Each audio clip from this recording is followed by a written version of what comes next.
আসসালামু আলাইকুম সবাইকে। আপনারা কেমন আছেন? আশা করি আপনারা সবাই খুব ভালো আছেন। আর দেখতেই পাচ্ছেন সামনে জালসহ একটা ভ্যান গাড়ি যাচ্ছে আজকে। আর হ্যাঁ, ঠিকই ধরতে পেরেছেন যে আজকে মাছ ধরা হবে। মাছ ধরার জন্য আজকে আমাদের এই দুই জেলে ভাই চলে এসেছে একটা বড় বেত জাল নিয়ে। আর এই দেখেন এদের কি অবস্থা। এরা যে আসলে কি করতেছে আমার কোনো আন্দাজ নেই। আর এই যে পিচি বাচ্চাটা, এটা আমার খুব ফেভারিট। ওরা আসলে যখনই দেখে আমি ক্যামেরা অন করেছি তখনই ওদের শারীরিক কসরত করা শুরু করে দেয়। আজকে আবার ওরা ব্যায়াম করতেছে আর আমাকে বলতেছে যেন আমি এগুলো ভিডিও করি। তো আমি ওদের কাছে গেলাম যাতে ওরা একটু খুশি হয়। আপনারাও দেখেন আমার সাথে। 1 2 করো করো তাড়াতাড়ি করো।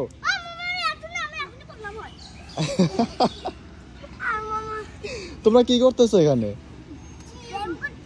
হ্যাঁ, ব্যায়াম ব্যায়াম করা স্বাস্থ্যের জন্য অনেক ভালো। আহা,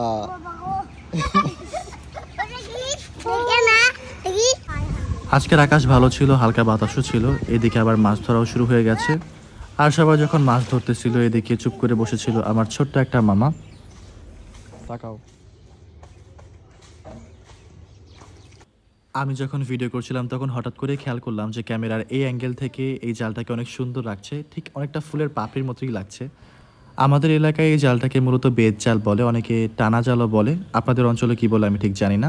তবে এই জালটাকে দেখে অনেকটা ইজি মনে হলেও এটা কিন্তু টানতে অনেক কষ্ট হয়। যতটুকু জানি পুকুরের পানি পরিষ্কার থাকলে, আবর্জনা না থাকলে এই জাল টানা অতটা কষ্টসাধ্য না হলেও ভিডিওতে থাকা এই ভাইকে দেখে মনে হচ্ছে যে জাল টানতে আসলে তার অনেক কষ্ট হচ্ছে। এটা আমাদের বাড়ির সামনে থাকা একটা পুকুর। আর যতটুকু জানি এই পুকুরে তেমন কোনো মাছ ছাড়া নেই। গত বছর হয়তো বা কিছু মাছ ছেড়েছিল, সেই মাছগুলো ধরার পরই হয়তো কিছু মাছ রয়ে গেছে। তবে এখানে কিছু মাছ আছে যেগুলো প্রতিবার জাল টানার সময় বেরিয়ে যায়। আর এবারও যখন মাছ ধরতে ছিল তখন হঠাৎ করে মাছগুলো লাফ দিয়ে বেরিয়ে যাচ্ছিল, হয়তো বা আপনারা দেখতে পারবেন। আহা, বলতে না বলতে অলরেডি বেরিয়েও গেছে। আগেরবারও দেখেছিলাম জাল টানার সময় এই মাছগুলো বেরিয়ে যাচ্ছে, এবারও একই হলো। যতটুকু দেখে বুঝতেছি আমার মনে হয় না পানি কমা পর্যন্ত এই মাছগুলো আসলে ধরা যাবে।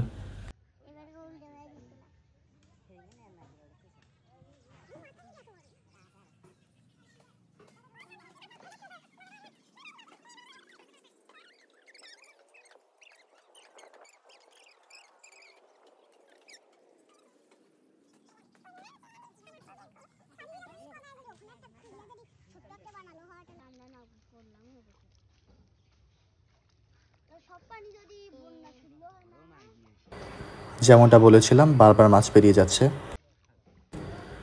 পুকুরে যেহেতু মাছ ছাড়া হয়নি তার জন্য খুব একটা বেশি মাছ ওঠেনি। হয়তো বা ছোটো ছোটো অনেকগুলো মাছ উঠেছে, কারণ বড় মাছ উঠলে ততক্ষণে লাফালাফি করার কথা।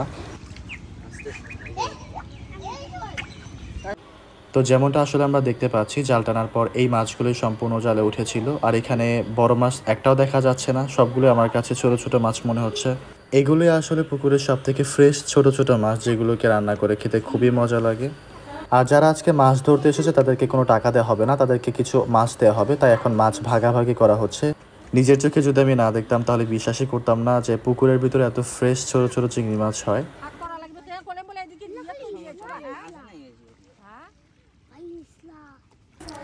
বাজারে যদি এরকম মাছ কিনতে যেতে হতো তাহলে কিন্তু অনেক টাকা লাগতো। আর টাকা দিয়ে মনে হয় না এরকম জীবিত তাজা ফ্রেশ চিংড়ি মাছ কিনতে পাওয়া সম্ভব। ভিডিও দেখতে দেখতে আমি আবার মনে করে দিচ্ছি আমার চ্যানেলটাকে সাবস্ক্রাইব করতে ভুলবেন না। আমার আজকের এই ভিডিওটা আপনাদের কেমন লেগেছে আমাকে অবশ্যই কমেন্টে জানাবেন। আপনারা কমেন্ট করলে, লাইক করলে, শেয়ার করলে আমি ভিডিও বানানোর জন্য আরও অনুপ্রেরণা পাই। তাই দয়া করে অবশ্যই আমার ভিডিওটাকে লাইক, কমেন্ট আর শেয়ার করবেন। আর অবশ্যই সাবস্ক্রাইব করতে ভুলবেন না।